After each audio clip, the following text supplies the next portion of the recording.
The battle for Bakhmut took a very surprising turn as Ukrainians captured two extremely important locations and were able to take Bakhmut under fire and visual control. At the same time, literally a gigantic warehouse of Russians has been destroyed in the east, so now Russians are extremely low on their supplies. And ultimately, Ukrainians set a new massive and crucial goal in this war, but more about all of this in just a couple of minutes. What's up, investors? It's the Russian dude. And let's get straight to the point and talk about some ridiculous Russian propaganda. So, welcome back, battle Babushkas. And this time, they pretty much destroy American dollars, which are just obviously a printed paper. And they say that, Biden, you just failed the world. You are not as good president as Vladimir Putin. And now we hope you regret back in 2011 that conversation you had with Putin. I honestly do not know which conversation they refer to in 2011, so if you know, please let us know in the comments. And apparently, these battle babushkas finally revealed their location. All of them live in Krasnodar. They say that this is the fastest developing city in the entire European continent. And for this reason they're saying, let's bring a new stock exchange to Krasnodar and make it the financial capital soon to be of the world. So yeah, no wonder these babushkas are always full of surprises. Oh, and by the way, speaking about the surprises, I have one for you. So, you already know about this my previous microphone giveaway that's going to happen this Saturday. And so, the surprise is that besides this one grand prize, I will have a total of 5 prizes, and one of them will be a completely free shout out in one of my next YouTube videos. And all you have to do is to participate in this completely free giveaway is to simply like this video and subscribe to my channel.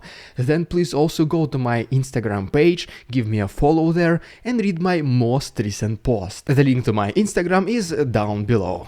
Alright. So now let's quickly go to the south of Ukraine, where we talk about this escalation around Zaporizhia Nuclear Power Plant and whether actually anything happened, and then we'll move to the east, talk about the gigantic warehouse destruction, the surprising turn of events in Bakhmut, and Ukrainians switching their tactics and main goals. And so, first of all, yesterday, July 4th, there was a lot of reports both from Russian and Ukrainian sources that either of the countries is going to destroy this Zaporizhia nuclear power plant, cause a radiation leak, and pretty much create a human-made catastrophe. Ukrainians were even able to provide us with these satellite images which show that the territory of this power plant is almost empty. All the Russian occupiers have left. And then right here we can see the potential radius of radiation contamination in case this event does happen. In addition to that, here are the directions of the wind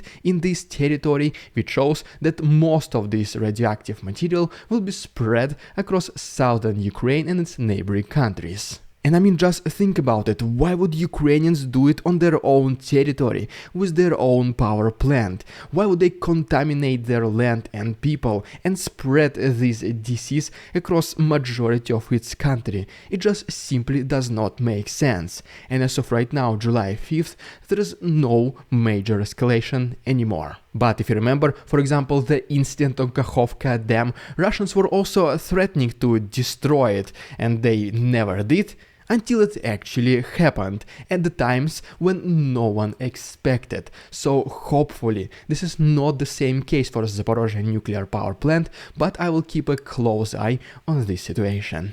Next we also have a picture from somewhere on the southern front lines, where Ukrainians are using its own self-propelled artillery system called Bogdana. Our next stop brings us to the border between Zaporizhia and Kherson front lines, and so recently Ukrainians intensified their attacks along Lapkovy and Pitikhatki front line, and reportedly they expanded their success and started advancing more to the south. And according to the report by the Institute for the Study of War, the most active combat activities are happening to the south of Orikhiv in this area, and Ukrainians were even able to destroy the most modern battle tank of Russians, T-90. And as a result of all these combat activities, Ukrainians were able to liberate a little bit more land to the east of this area, very close to Novopokrovka. And then, reportedly, Ukrainians made even more advancement next to this Rivnopil front line and allegedly even liberated this small village of Priyutne, which is still not yet confirmed by this map. And ultimately, right here is yet another drone footage which shows us the concentration of Russian forces being destroyed by a Ukrainian attack. For obvious reasons, the consequences are not allowed on YouTube, that is why the full version is on my Patreon. The link is down below, there's still 1 week of free access. Alright, and now as promised, let's go to the east of Ukraine, talk about the gigantic warehouse of Russians being destroyed, the surprising turn of events in Bakhmut, before switching to a completely new tactics which was been developed by Ukrainians. And first of all, we have to make a stop in the capital of this country in Kiev, where just now a Ukrainian alleged terrorist Igor Gumenyuk, who was jailed in 2015 for alleged terroristic charges, he basically barricaded himself in the courthouse, threatened to detonate himself, and eventually, reportedly, he did.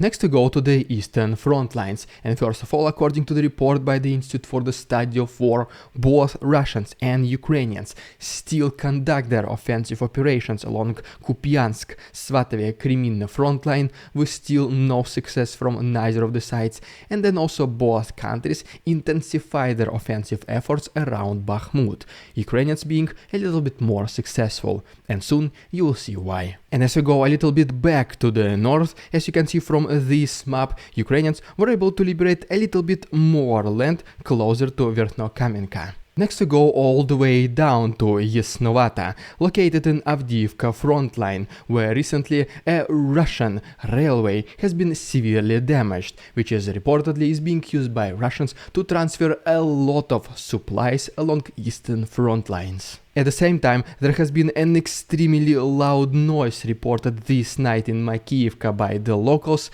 and the Russian propaganda immediately claimed that this was the attack by Ukrainians against the civilian objects, and in fact, they even destroyed a hospital. But according to the Ukrainian side, they're able to destroy a gigantic warehouse and a stockpile of Russian ammunition, probably one of the biggest in the East. And in confirmation of this, Ukrainians share with us just this video recorded several days ago, which shows the evidence of the presence of the ammunition, missiles, just abandoned pallets, everything just pretty much stockpiled inside this abandoned building. And just even the nature itself of this loud noise and all this fireworks flying left and right just pretty much confirms that yes, this was the ammunition detonating on site.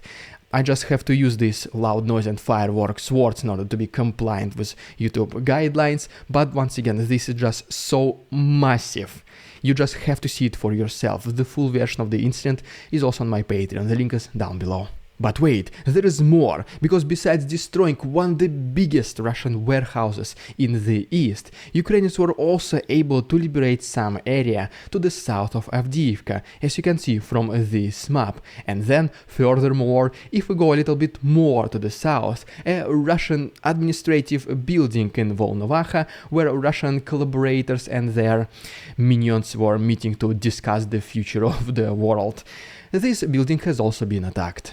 But yeah, it's not over yet, because the major events of the last day happened in the east in Bakhmut. So let's go there right now, and in the meantime please like this video and subscribe to my channel if you like this style of daily updating. Thank you so much. And first of all, Ukrainians were able to destroy an artillery firing position along with the multiple launch rocket system of Russians to the south of Bakhmutske. Next we go to the south of Bakhmut itself, and according to the General Staff of Ukraine, Ukrainians had massive success in the forest area of Klishchiivka.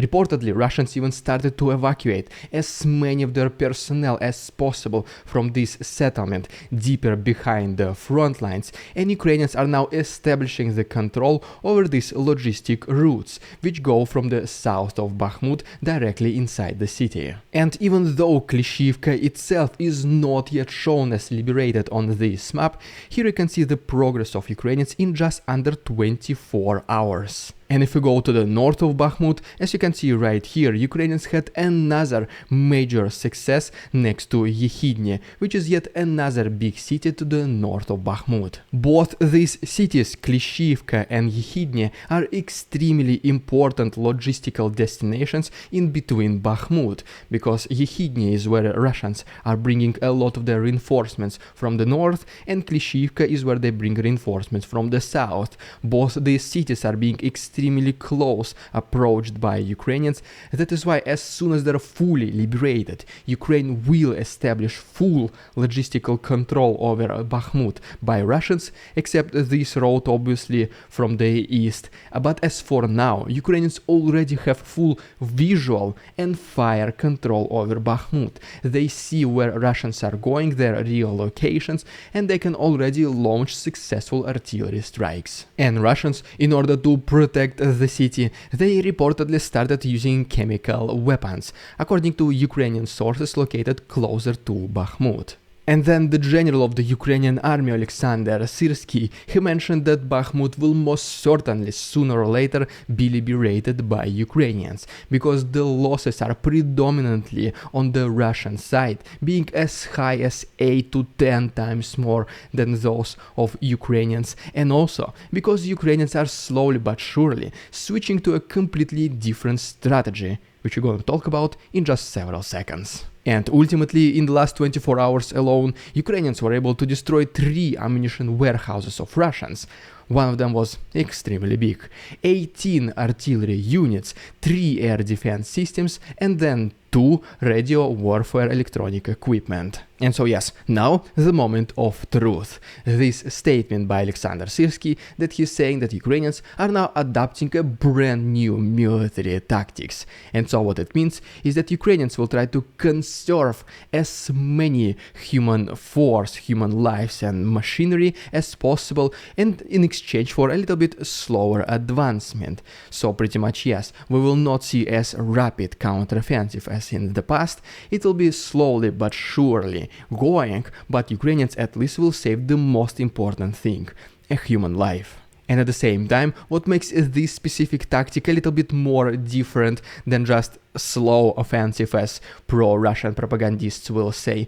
What makes it different is that besides Ukrainians trying to be as slow and careful as possible, they will not stop the continuous pressure. They will keep attacking Russian positions more from the distance rather than the close combat, trying to exhaust their resources, destroy their machinery, destroy their personnel, and just in general exhaust their motivation and physical and moral spirits and strength. And Russians will obviously would want to protect themselves as much as possible. That is why reportedly in some places the defense structures can be as deep as 40 kilometers long, with the minimum of only 10 kilometers. And this includes the anti-tank mines, the dragon teeth, and some other booby traps, and pretty much anything that can potentially slow down the Ukrainian counteroffensive. And all of these defense structures are located so close and tied to each other. In addition to that, the Russian authorities are slowly turning the economy on the military tracks and are ramping up the production of the missiles, which this time can be up to 100 different missiles per month. But this does not bother Ukrainians that much, because as of right now, their air defense system is already pretty advanced. In the month of June only, they were able to intercept 82.4% of all Russian aerial attacks. And just once again, even the Institute for the Study of War confirms that the current pace of Ukrainian counteroffensive does not mean at all that it has reached its stalemate. Ukrainians slowly but surely are advancing, and they're applying constant pressure against Russians. I mean, we all wish it will happen as fast as in Kharkiv, because at that time it was the first major counteroffensive of Ukrainians, so they took Russians by surprise, but most likely current counteroffensive will be something more similar to Kherson back in November of last year. Ukrainians were also extremely slow in the beginning, taking small lands here and there, just ultimately to recapture the entire Kherson region to the right side of Dnipro River in less than a week. And so it is also my personal belief that this time the counteroffensive will also be extremely surprising.